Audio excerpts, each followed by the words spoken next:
Lockup மரணம் அடைந்த அஜித்குமார் கொலை வழக்கில் அவர் தண்டிக்கப்பட்டார், இவர் தண்டிக்கப்பட்டார், இவர் சஸ்பெண்ட் செய்யப்பட்டார், இவர் பணியிட நீக்கம் செய்யப்பட்டார், இவர் டிரான்ஸ்ஃபர் செய்யப்பட்டார். இந்த கதையெல்லாம் இங்கே வேண்டாம். காவல்துறையை கையில் வைத்திருக்கக்கூடிய முதலமைச்சர் ஏன் இதற்கு பொறுப்பேற்று ராஜினாமா செய்யவில்லை என்பதுதான் மக்களின் கேள்வி.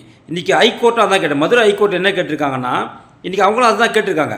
சும்மா இந்த எஸ்பியை மாற்றுறேன், இந்த இன்ஸ்பெக்டரை மாற்றுறேன், எஸ்ஐயை மாற்றுறேன், அப்புறம் வந்துட்டு இந்த காவலர்களை வந்துட்டு பணியிட நீக்கம் செய்கிறேன், அவங்களுக்கு தண்டனை வாங்கி கொடுத்து அவங்க ரிமாண்ட் பண்ணுறேன், இதெல்லாம் வேண்டாம். காவல்துறையை கையில் வைத்திருக்கக்கூடிய முதலமைச்சர் தான் இதுக்கு பொறுப்பேற்கணும். ஏன்னா இவ்வளோ பேர் நீங்கள் மாற்றுறீங்களா? ஏன் மாற்றுறீங்க? இவ்வளோ பேர் நீங்கள் சஸ்பெண்ட் பண்ணுறீங்க, இவ்வளோ பேர் கைது பண்ணுறீங்க, ஏன் பண்ணுறீங்க? இவங்களாம் காவலர் அதிகாரிகள், இவங்களாம் இவ்வளோ மேலதிகாரிகள் என்பதனால் தானே. அப்போ இவர்களுக்கெல்லாம் மேலதிகாரி யார்?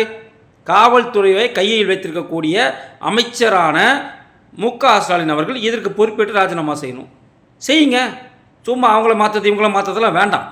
பொறுப்பேற்று நீங்கள் ராஜினாமா செய்யுங்க.